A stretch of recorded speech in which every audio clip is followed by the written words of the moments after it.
Good evening, folks. Meteorologist Nick Lilia here, hanging out with you guys in the home office. You've got the man cave in behind me instead of the set for WDAM.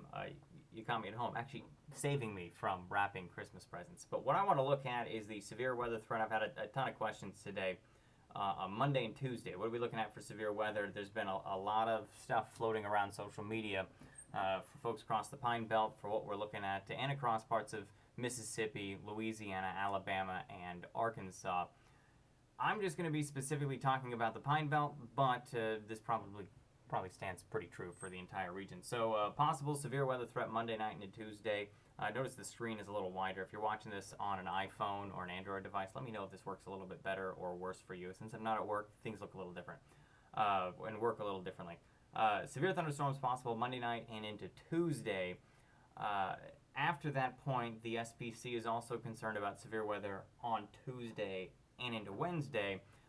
Right now, I don't think I'm not at least terribly concerned about long track tornadoes. Again, that's as of Saturday at 5:15. Things can change, but as of right now, I want to show you guys why. Yes, severe weather. Yes, heavy rain. Yes, probably some gusty to damaging winds. In fact, probably some pretty damaging straight line winds as it looks right now.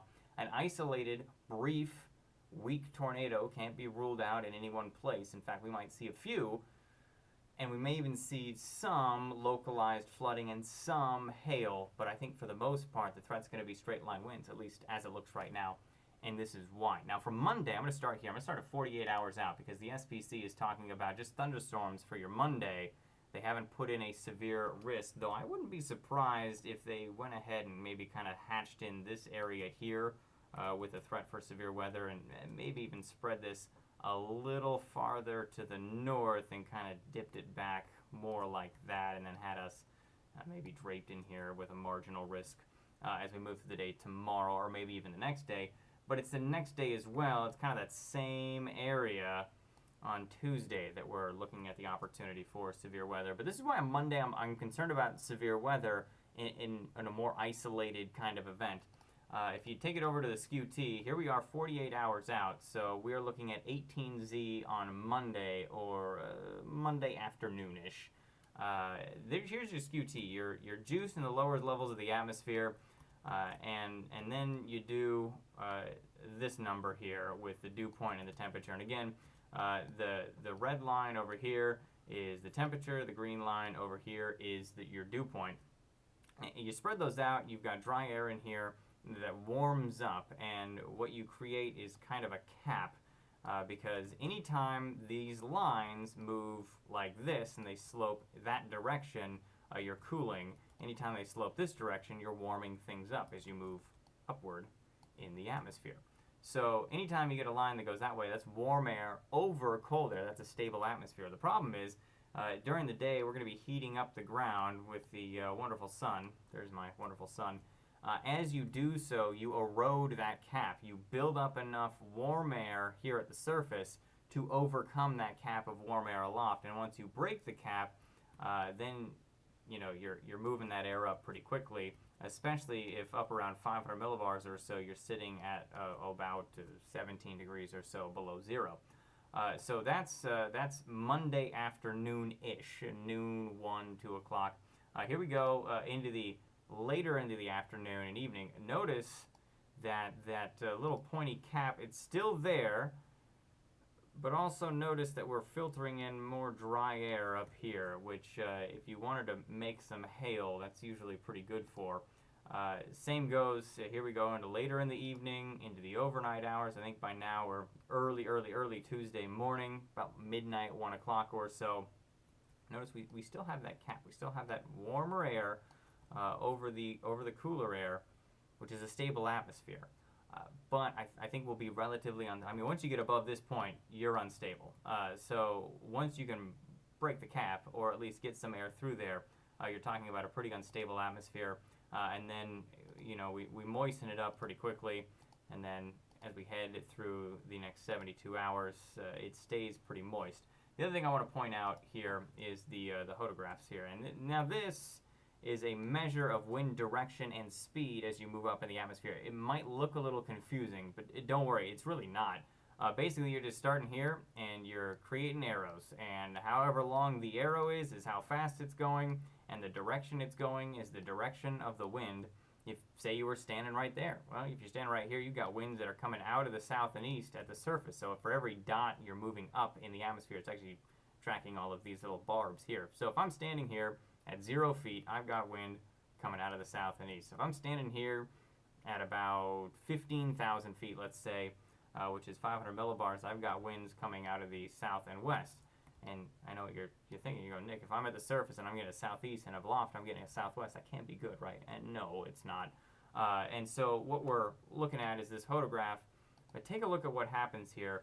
One thing that kind of gets my attention is it starts out kind of small, right? So we'll go back. Starts out kind of small, so weaker winds. And as we move through the evening and into the overnight hours, things get a little more exaggerated. So you've got stronger winds coming in at the surface, stronger winds aloft. That can really help spin things up as you move up in the atmosphere. As that parcel of air wants to move up, it's now getting spun around faster and faster. And that is probably going to go ahead and increase our wind shear, obviously, and our chance for severe weather. And then take a look at what happens. You get a quick kink in here.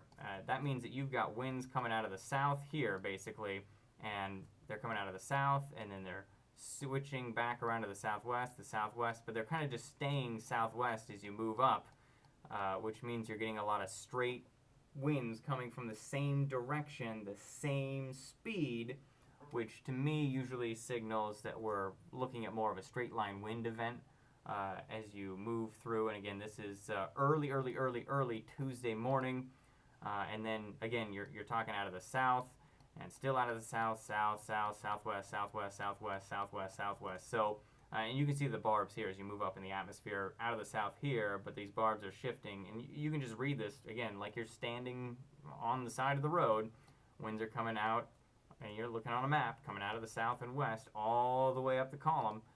And then that holds true. It's, either out of the south or southwest as we move through the next 72 hours. So, what happens after that point? So we know that late Monday we're going to have those rotating updrafts most likely, and then that shifts to more of a straight line wind event. So it's Monday night that I would be most concerned about a weak isolated tornado. And again, I'll get to why I'm not necessarily that concerned here in a second as we move through the day on Tuesday. But Monday I think we'll see an isolated tornado or two, can't rule that out, if in fact storms do turn severe. Now Tuesday, I think it's going to be a different story because at least right now, what we're looking at, again, we're pulling straight off of the NAM here. We've got winds here out of the south and west coming right off the Gulf. So we're going to be chock full of moisture. It's going to be a humid and relatively warm day. In fact, I wouldn't be surprised if we had highs Monday and Tuesday approaching 70 degrees. We've got all this moisture, all these winds out of the southwest, but we're going to lack instability, which doesn't mean we can't see a quick spin up or a strong to severe thunderstorm. It just means we're going to lack the instability we need for those long track, devastating tornadoes, at least as it looks right now. Most of the instability will be off to the west as we move through. Let's see, where are we right now? We are 21Z, so we're Tuesday afternoon. We will have plenty of helicity. Again, that's the spin that you have in the atmosphere. And a lot of this will be speed shear. Notice back here we don't have much of any helicity. In fact, I can circle that up because we've got winds coming out of the south and west. Remember, the whole way up, the whole way up the parcel or the column of air. But we still will have enough, I think, to maybe spin something up because you get these storms and they're taking inflow from over here, and then as you move up in the atmosphere relatively quickly, you're spinning that air around very fast, so you can get a quick, brief, again, isolated weak tornado, can't rule that out. But once you get way up in the atmosphere, I mean, we're talking bulk shear from the surface to 500 millibars between 40 and 50 or so knots, which isn't enough to really overspin these storms. I think we're going to be too sheared, but I've got a feeling because the winds are all coming from the same direction, again, to reiterate, that it's going to be more of a straight line wind event, at least as it looks right now. We are looking at 300 millibars, opening up the atmosphere aloft out ahead of this. So anytime you see these isobars spreading apart, that's where you're getting spreading in the atmosphere and lowering of the pressure aloft, where you can fit more air in from the surface. We're going to have that, but at the same time, if you look at the forcing, the vertical velocity, which is the speed at which a parcel of air wants to move up, most of the action by that point on Tuesday is going to be off to the east.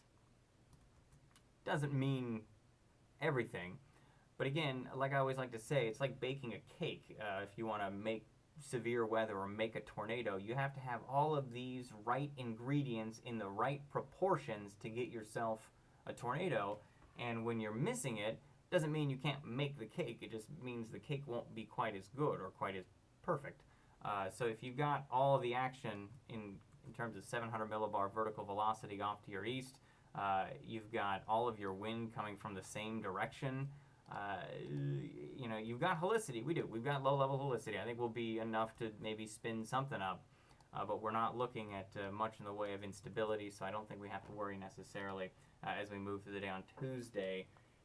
Long track, devastating tornadoes. Again, I still think we get severe weather, severe wind gusts, perhaps some hail, probably a lot of rain underneath some of these stronger storms that move through as this line pushes through, the cold front moves through. But in terms of knockdown, drag out, EF2, EF3, EF4, EF5 tornadoes, what we're looking at right now, coming from the NAM and the GFS, even though I didn't include it here, don't point at long track tornadoes right now. Again, things can change, and we'll be watching it very closely, but I know a lot of people were asking me on Facebook, what's it looking like, what's it looking like, what's it looking like?